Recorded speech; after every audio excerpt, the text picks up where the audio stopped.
आदाब बनारस, सलाम बनारस, सुबह बनारस को पढ़ाओ।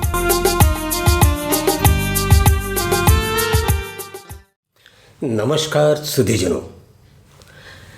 सुधीजनों।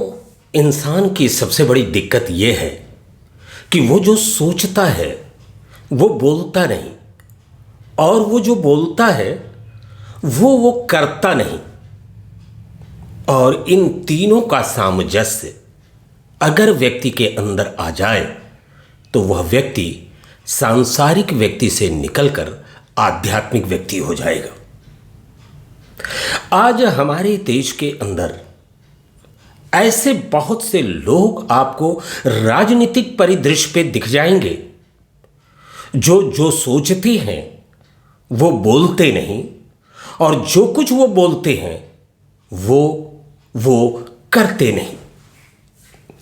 चलिए आपको एक ऐसी ही शख्सियत से आज मुलाकात कराते हैं। जानने का प्रयास कीजिए, पहचानने का प्रयास कीजिए, और सबसे बड़ी बात, उसकी बातों में छिपे हुए उस गहरे निहितार्थ को पहचानने का प्रयास कीजिए जिससे देश का भला नहीं, देश का नुकसान हो रहा है।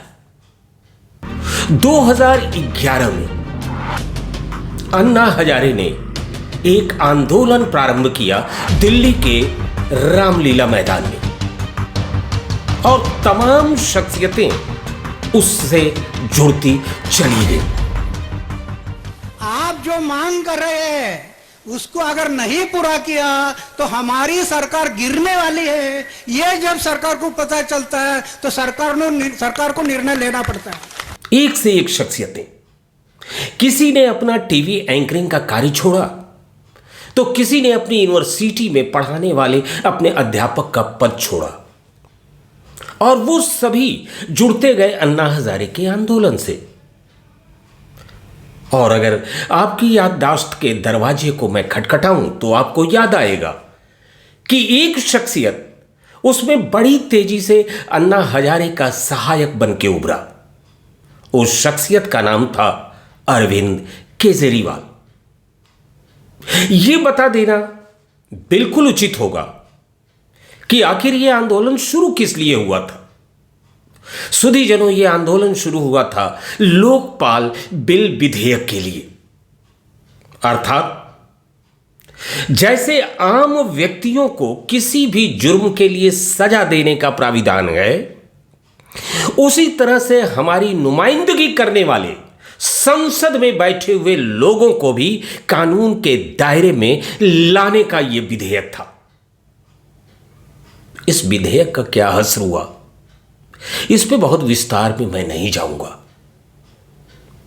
आंदोलन समाप्त हुआ किन कारणों से, इस विषय के भी गहराई में मैं नहीं जाऊंगा। हां, इस आंदोलन के बाद अरविंद केजरीवाल जी ने आम आदमी पार्टी का निर्माण किया, और वो सारे सपने देश की जनता को दिखाए जिसका जिक्र वो इस अन्ना हजारे आंदोलन में किया करते थे। उनके स्वयं के शासनकाल में दिल्ली में लोकपाल बिल का क्या हुआ, मुझसे ज्यादा आप जानते हैं सुधीजनों। लेकिन इसके पहले कि और मैं पन्ने खोलूं राजनीतिक पृष्ठ के अरविंद केजरीवाल के, मैं ये बताता चलूं कि अरविंद केजरीवाल जी की कार्यप्रणाली क्या है। उनकी कार्यप्रणाली है कि जो भी अच्छा कार्य हो, उस अच्छे कार्य का श्रेय वे स्वयं को देते हैं, और अगर कुछ बुरा कार्य हो जाए तो इसका सारा का सारा इल्जाम वो केंद्र सरकार के मत्थे मढ़ देते हैं। यह उनका राजनीतिक सूत्र है। और दूसरा उनका सूत्र है जनता को तमाम चीजों के संदर्भ में फ्री का आश्वासन देना और इमोशनल ब्लैकमेल करके सत्ता पे काबिज होना। लेकिन इन दोनों ही मकसद के लिए मैं इस वीडियो के ऊपर आपसे मुखातिब नहीं हूं। मैं उस तीसरे हिडन एजेंडे के ऊपर आपसे मुखातिब हूं, जिसके लिए मैं आज आपसे कुछ कहने के लिए यहां उपस्थित हुआ हूं। अरविंद केजरीवाल जी ने एक बहुत प्रतिष्ठित टीवी चैनल के एक एंकर से संपर्क साधा अपनी छवि और व्यक्तित्व को बनाने के लिए। क्या अंदरूनी बातचीत हुई यह तो पूरे देश को नहीं पता, लेकिन क्या कुछ हुआ था यह पूरे देश को पता है। और आज मैं आपकी याददाश्त के दरवाजे को खटखटा रहा हूं। नाम नहीं लूंगा, वीडियो आप देखेंगे तो स्वयं जान जाएंगे।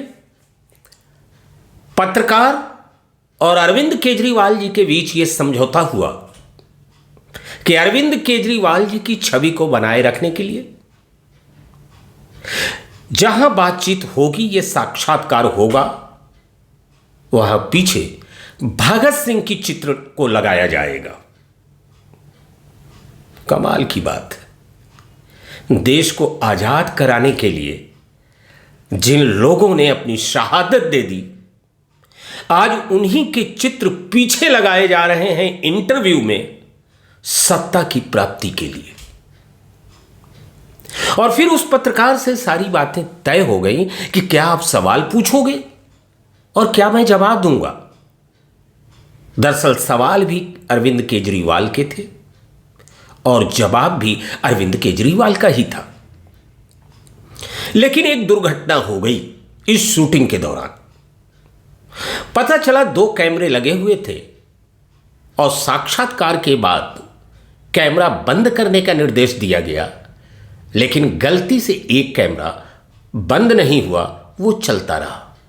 और ऑफ द रिकॉर्ड इन दोनों के बीच जो बातचीत हुई वो काफी दिलचस्प है, देश के लोगों की आंखें खोल देने वाला है कि कैसे राजनीतिक व्यक्ति और पत्रकार अपनी दुर्व्यसंधि से पूरे देश की जनता को बेवकूफ बनाते हैं और सत्ता के टकसाल पे वो अपने राजनीतिक रसूख को, अपने व्यक्तित्व को कैसे चमकाते हैं।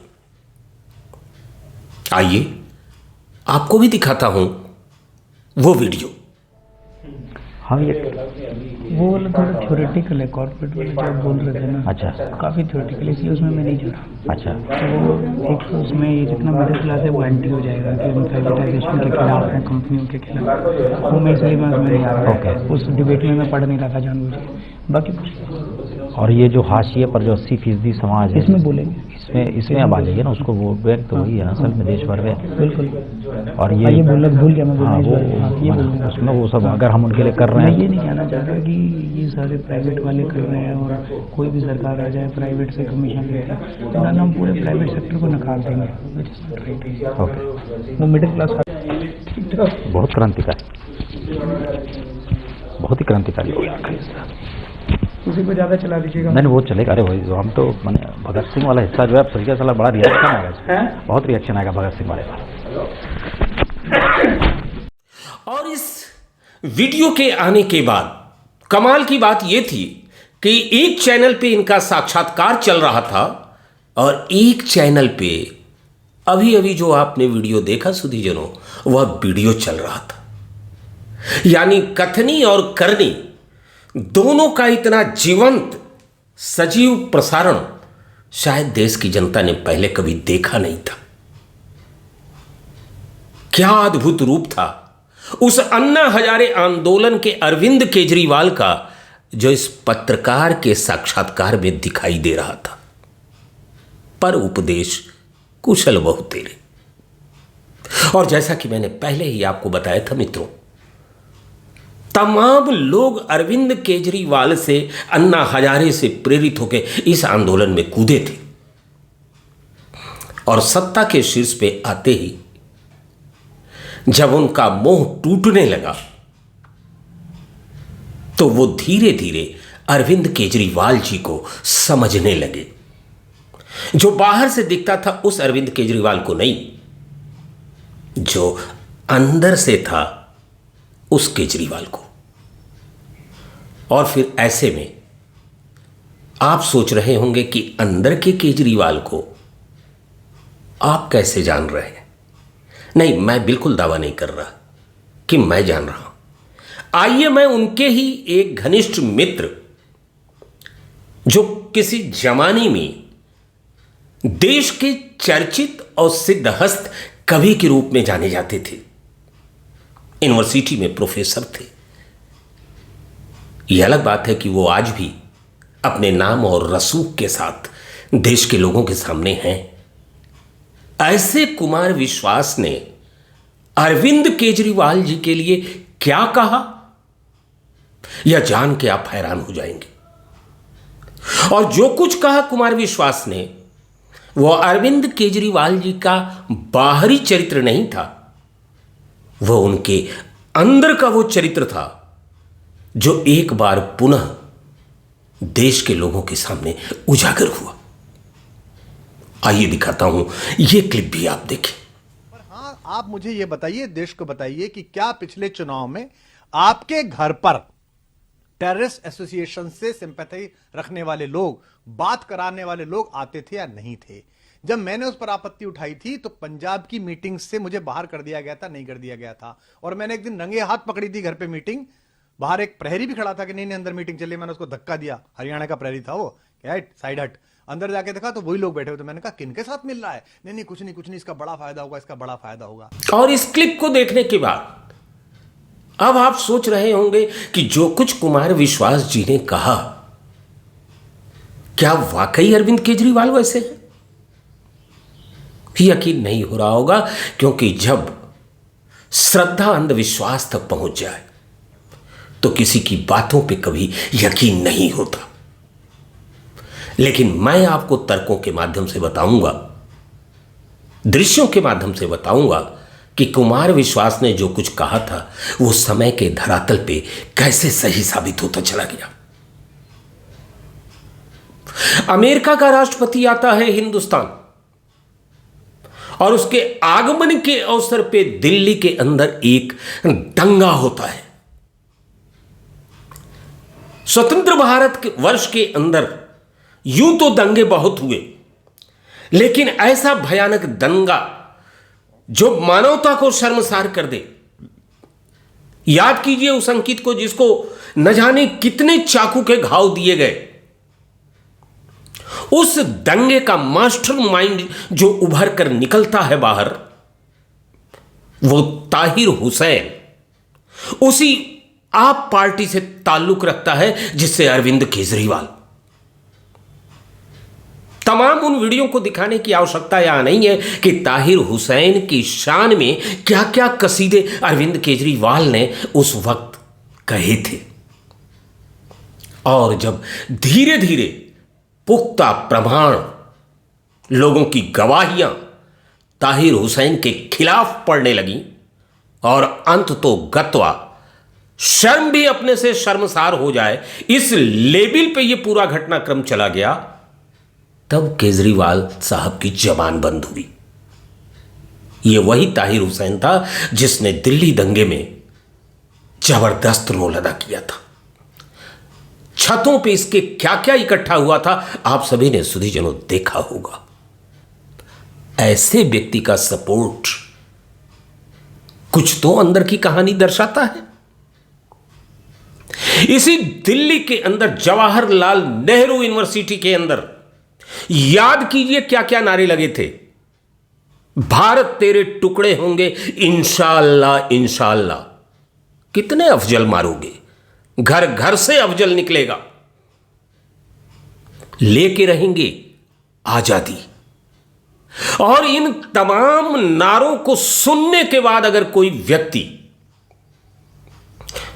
उन नौजवानों का समर्थन करे तो आप खुद निर्णय कीजिए कि उसके बारे में हम क्या धारणा बनाएंगे।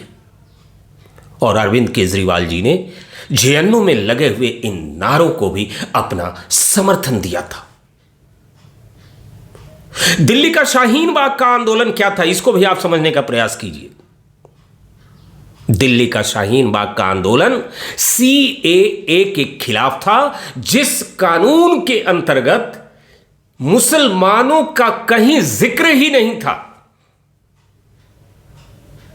और उस आंदोलन का समर्थन आप पार्टी ने किया था। यह ढकी छुपी बात नहीं है सुधीजनों। क्या अर्थ लगाया जाए इस समर्थन का?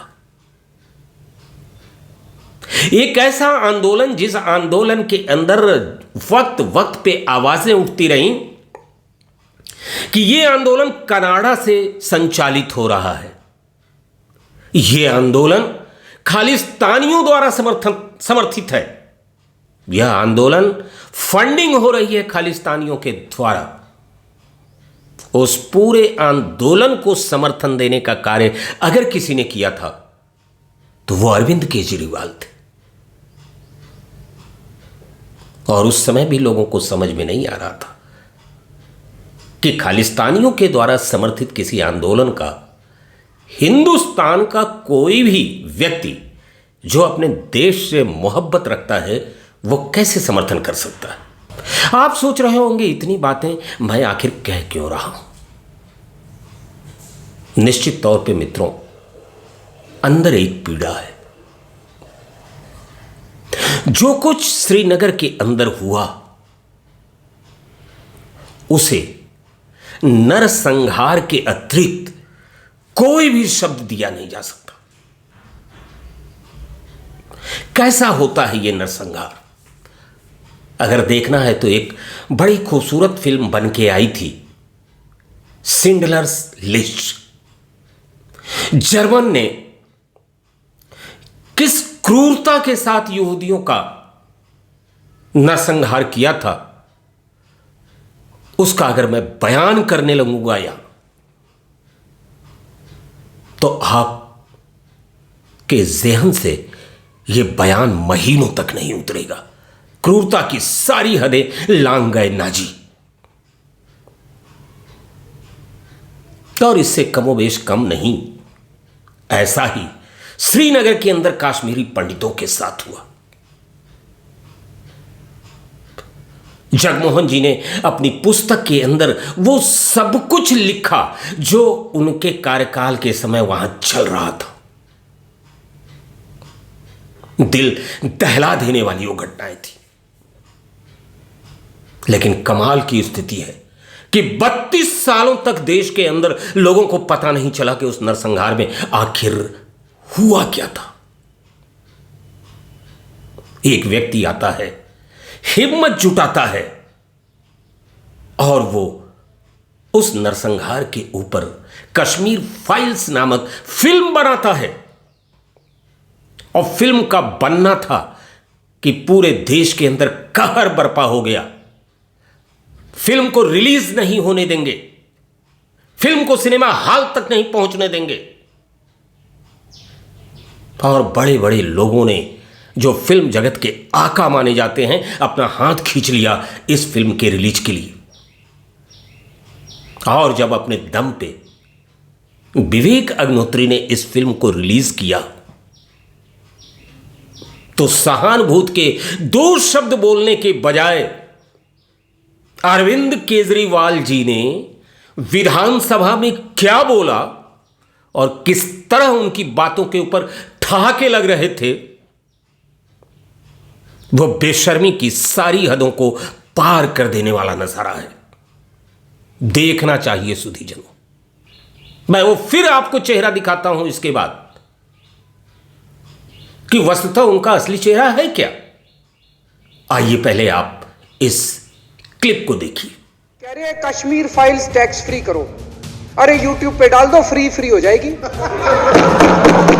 टैक्स फ्री क्यों करा रहे हो? इतना ही तुमको शौक है, विवेक अग्निहोत्री को बोलो यूट्यूब पे डाल देगा, सारी पिक्चर फ्री है, सारे जने देख लेंगे एक ही दिन के अंदर। टैक्स फ्री की क्या जरूरत है? सुना आपने सुधीजनों? मैं पूछना चाहता हूं केजरीवाल जी से कि एक फिल्म जगत की एक्ट्रेस है जिसका नाम है स्वरा भास्कर। आपने भी नाम सुना होगा कहीं। सी ग्रेड की फिल्म की हीरोइन है ये। और फिल्म जगत में बहुत कुछ खास इनके हिस्से में नहीं आया तो लिहाजा इन्होंने अपनी पहचान बनाने के लिए उस जगह पे कदम रखा जहां देश विरोधी बयान देकर लोग अपनी पहचान बनाते हैं। अब आपके जहन में यह चित्र उतर रहा होगा कि स्वरा भास्कर हैं कौन। इन्हीं स्वरा भास्कर की फिल्म है नील बटा सन्नाटा। केजरीवाल जी, मैं आपसे पूछना चाहता हूं कि आपने स्वरा भास्कर को यह सलाह क्यों नहीं दी कि तुम अपनी नील बटा सन्नाटा फिल्म को YouTube के ऊपर डाल दो। उसे आपने दिल्ली में टैक्स फ्री क्यों कर दिया? यह भी तो बताना था आपको विधानसभा के अंदर कि ऐसा नहीं कि मैंने आज तक किसी फिल्म को टैक्स फ्री नहीं किया है, लेकिन उन लोगों की फिल्मों को टैक्स फ्री किया है जिनके बाह्य जगत में देश विरोधी बयान देने के तमाम दृष्टांत आपके समक्ष रखे जा सकते हैं। उस फिल्म को भी आप सलाह दे दिए होते कि YouTube पे सब लोग देखेंगे, ज्यादातर देखेंगे, लेकिन आपने यह सलाह स्वरा भास्कर को तो नहीं दिया।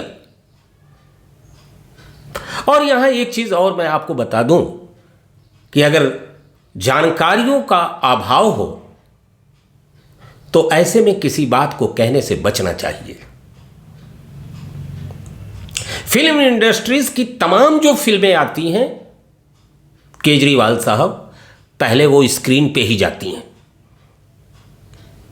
और जब मैक्सिमम लोग देख लेते हैं तो वह उन लोगों के लिए भी YouTube पे जाती हैं जो इतना ज्यादा पैसा पेड करके सिनेमा हॉल में पिक्चर नहीं देख सकते। लेकिन आपने सहानुभूति के दो शब्द कहने के बजाय विवेक अग्निहोत्री जी का नाम लेकर, उनकी फिल्म का नाम लेकर विधानसभा के अंदर माखौल उड़ाया और एक पॉलिटिकल पार्टी को आपने पोस्टर लगाने वाली पार्टी करार दे दिया। चलिए केजरीवाल जी, मैं आपकी आंखें खोलता हूं, आपको कुछ तस्वीरें दिखाता हूं। इन तस्वीरों को तो आपने देखा होगा और आपसे मैं जानना चाहूंगा कि इन तस्वीरों पे भी कुछ बोला है कभी विधानसभा के अंदर आपने? आइए पहले कुछ तस्वीरें दिखाता हूं आपको।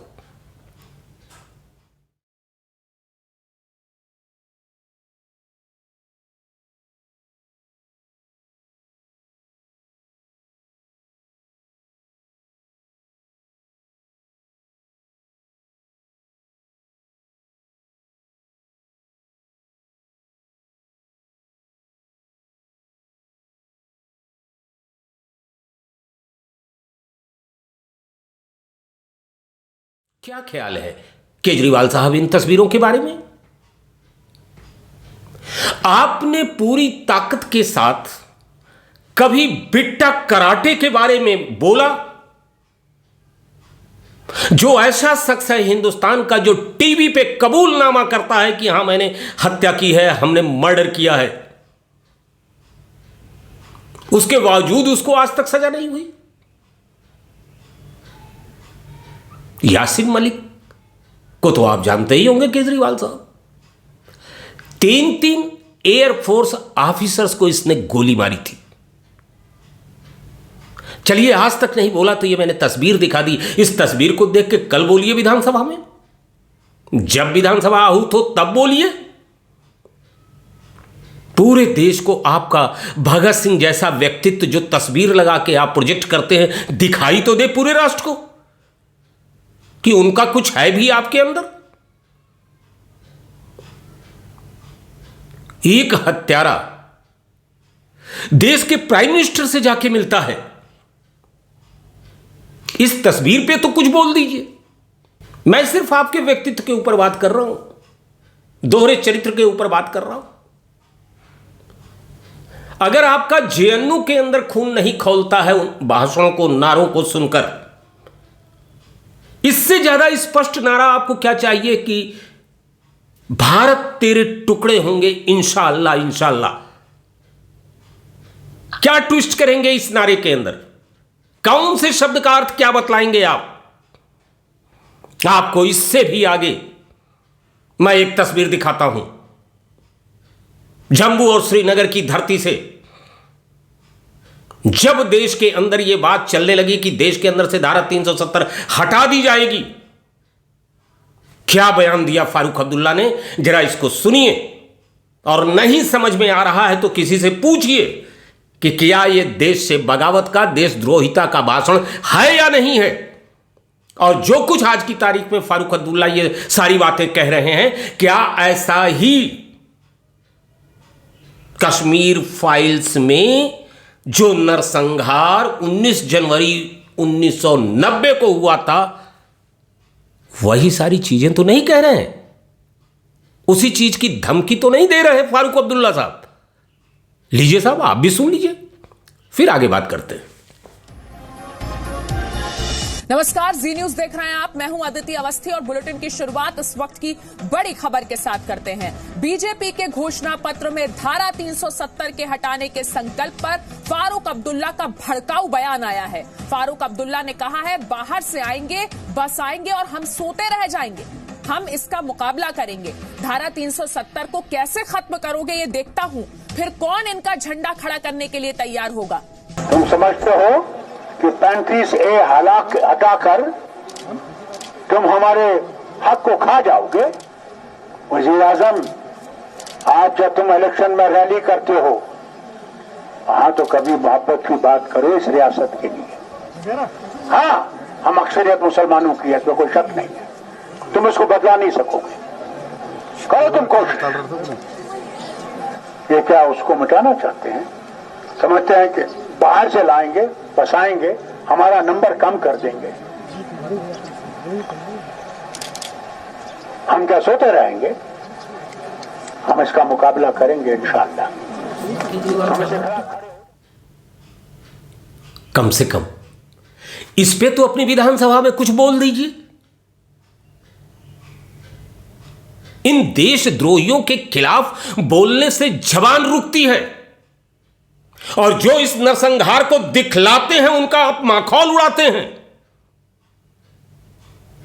आप कश्मीरी पंडितों के साथ खड़े होने के बजाय आप इन देशद्रोहियों के साथ खड़े होते हैं। और किसी प्रमाण की जरूरत है कि आपने कहां कहां क्या वक्तव्य दिए? हां, मैं स्वीट आतंकवादी हूं। ये सारे चरित्र जो मैं बता रहा हूं, स्वीट आतंकवादी के ही चरित्र हैं। चलिए चलते चलाते एक और छोटा सा वीडियो क्लिप्स आपको दिखाता हूं।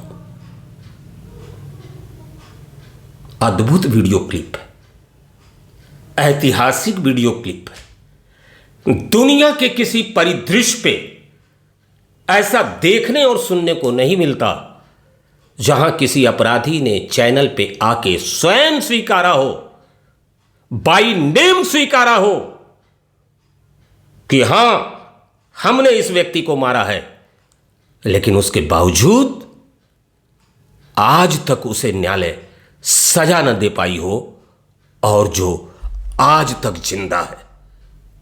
केजरीवाल साहब, इस वीडियो को देखने के बाद दिल्ली विधानसभा के अंदर एक लाइन तो बोल दीजिएगा कि इस व्यक्ति को सजा मिलनी चाहिए, उस समय नहीं मिली तो अब मिलनी चाहिए।